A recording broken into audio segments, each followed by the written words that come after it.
Everybody wants a village, but nobody wants to be a villager. This is something I heard recently on TikTok and it inspired me to make this video. You may have heard of the popular phrase, "it takes a village," a phrase that I really like because it has everything to do with human connection, friendship, love, and support. I think having love and trust in other people and them having the same thing for you is probably the most magical and rewarding experience that you can have as a human being. And unfortunately, I feel like it's become a little bit of a lost art. I feel like in the past couple years, especially post COVID, everyone has become a little bit more isolated, a little bit more antisocial, not even necessarily in a bad way, at least not at first, but I think we've kind of gotten out of the habit of being a part of the community, going to events, getting to know our neighbors, all that kind of stuff. And even further than that, we've become more prone to being selfish. And listen, I am all for being selfish. Actually, I am a huge fan of putting yourself first, of doing what's right for you, and not letting yourself get stepped over for the sake of other people. I grew up being a huge people pleaser, and it took lots and lots of years to figure out how to not do that anymore. But the problem is that when I describe being selfish, I describe those things, and what I'm talking about right now is a different kind of selfish, which is one where you are unwilling to go out of your way for other people or care about other people. And a lot of us are doing that without even truly noticing it because it's become so normal. And it's gotten to the point where I think everyone is feeling more isolated than ever, lonely, and unconnected to the people around us. And we don't know how to fix it. I've been seeing a huge amount of people talking about how much they miss back in the day when people were more involved in each other's lives and where connections felt deeper and more real. And that is very important. It is very important to have close connections because it really does take a village to get through this life, to feel loved and supported, to create art together, to build communities together, raise families. That's why you hear a lot when someone gets pregnant, it takes a village to raise that baby. Because really it does. Everything is easier and healthier when you have a support system. And the only way to have a good support system is to earn it by being that good support system for other people. So today I'm going to talk about 4 things that I think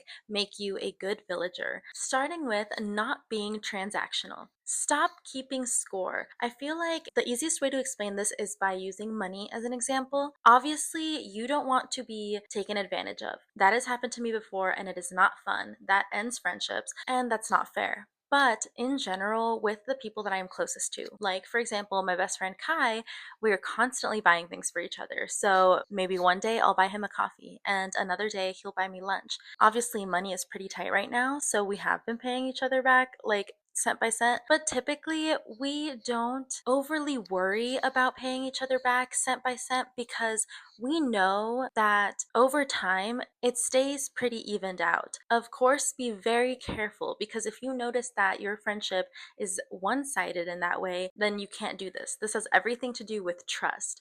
I trust that if I spend $15 on my friend right now, he's going to return the favor at some point, probably soon, especially if you see this friend often. And of course, when it comes to money, I'm only talking about little things like a lunch or a coffee. But let me give a better example. The more important example is with emotional needs. Realistically, it's not going to be 50-50 all of the time. In the long term, it should be 50-50 or just unconditional, where you both just support each other whenever you need it and nobody feels like they're the only ones doing it. Short term though, it's okay if it's not 50-50. Let's say your best friend is going through a breakup. For a couple weeks, it might be you giving 80% and them giving 20%. And that's okay. This shouldn't bring up a red flag unless it is something that is consistent and they never return the favor. So when you're going through a tough time, they should be able to support you. And if they don't, that's when you realize that they're not being a good villager. And you can do with that information what you will. Typically though, if that person truly cares about you, they're willing to support you when you need it, just like you're willing to support them when they need it.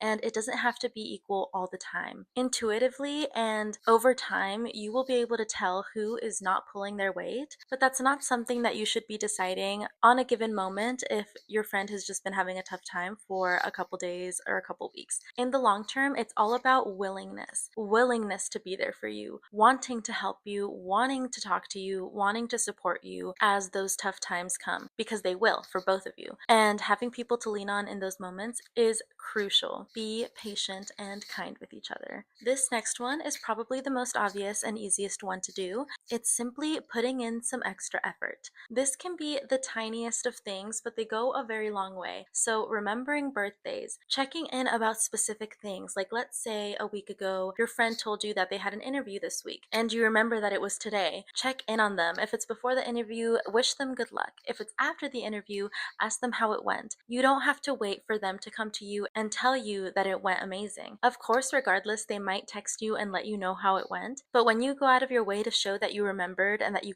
care about the outcome, that can feel really special because you're making them feel like you were thinking of them, you remembered them, and like you care about this thing that they shared. Once in a while, go out of your way to get your friend a gift, even if it's not their birthday or Christmas. Let's say you just saw something that you think they'd like, or even just tell them that something that you saw reminded you of them. This will all just go to show your friend that you are thinking of them and that you care about them. And I know it sounds really corny, but you're allowed to text your friend that you love them and you care about them, or that you appreciate them being in your life. It's okay. You're allowed to do that when it enters your mind and when it's genuine. It's not uncool or weird or annoying. The only reason that we might feel weird about it is because we have been so ingrained to believe that romantic relationships are the only relationships that can be intimate and loving and thoughtful, which is really silly because a lot of the time, friendships are just as important and loving, if not more so, than romantic relationships. And a lot of us have learned to be afraid of vulnerability. And vulnerability is the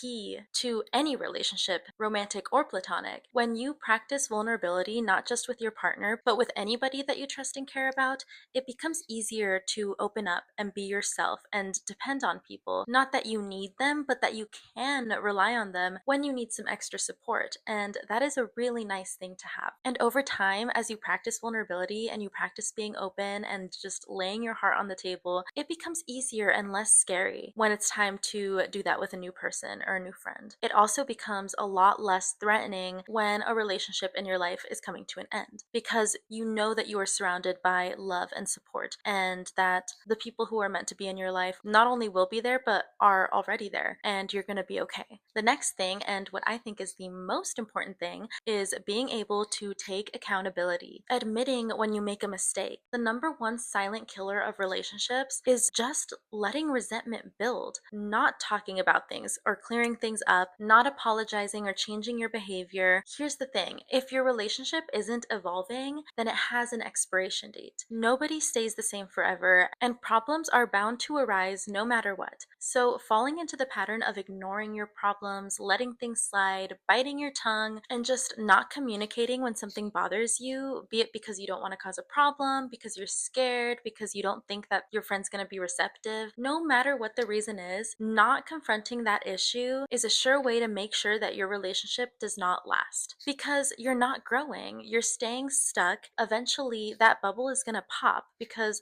typically we don't like to put up with something that bothers us forever. We're going to let it bother us until it builds and builds and builds, and we're sick of it and we decide not to deal with it anymore. And most of the time, the other person doesn't even know what they were doing wrong, or they didn't know how much something was affecting you, and they really feel sad and regret that the relationship ended, knowing that they could have changed it if they had known. If you're not willing to voice your feelings when there's a problem, then you're not allowing yourselves to learn from each other, to grow with each other. And that means that you don't care about the relationship or the person enough to actually value the relationship lasting. You're not considering the relationship worth your time. You're not giving it the chance to be better. All this to say, it's really important to be honest with each other about anything that you're feeling, and if you're the person who's receiving the information, you have to be willing to take accountability for whatever it is that the other person is pointing out. I understand that a lot of us, when we're given a critique in that manner, get really defensive. We want to say, no, I didn't do that, or at least I didn't do that with that intention. I wasn't trying to hurt you. I didn't do anything wrong. You're being sensitive, etc. Trying to defend your character very quickly turns into blaming them for the feeling that they're having. And now we have two problems: the original problem and the way that the person is feeling now based on your reaction. So, the way to not do this is to really, really listen and not take it as an attack on your character,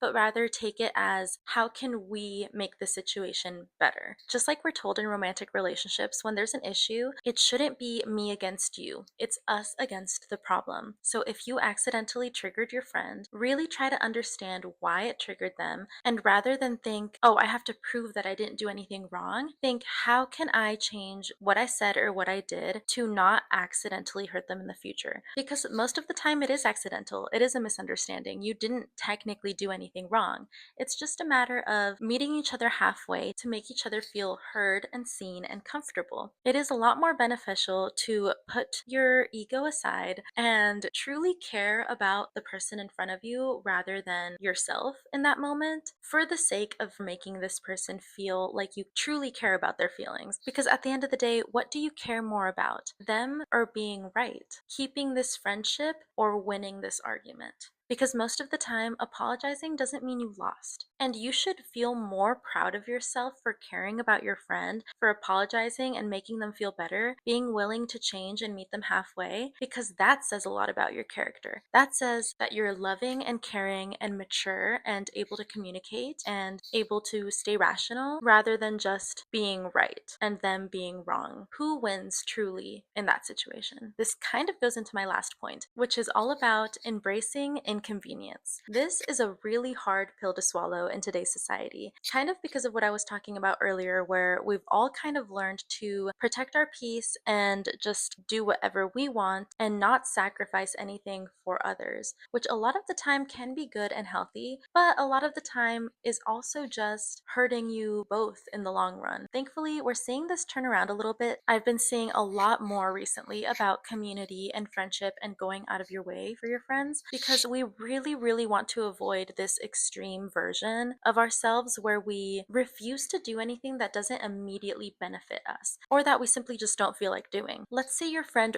really, really wants to go to this event and they've invited you to go with them because they don't want to go alone, but you just really don't care about this event. It's not something that interests you, or it's something you've never heard of before, but technically you don't have something else to do. You're perfectly free and able to go. You just don't really feel like it. I would challenge you to just go. Same thing if your friend really wants to show you a movie or a song or a music video or a show, and it's something that they're really excited to show you because they love it and they're interested in it. But again, maybe it's something you don't really care about or you've never really thought about before. Just watch the movie. Just listen to the song. It would be different if your friend is constantly asking you to do stuff for them, but refusing to do the same for you. They won't accompany you to that event. They won't listen to a song that you want to hear. They won't watch a movie that you want to show them. Then, of course, that goes back into my first section about the transactions. If you can tell that your friend does not care about you the way that you care about them, that's a different story. But in general, you should both love and care about each other enough that you are not only willing, but want to get to know them and their hobbies and their interests, at least to the point where it doesn't bother you to go out of your way to do those things for them. You should be hanging around people that you like.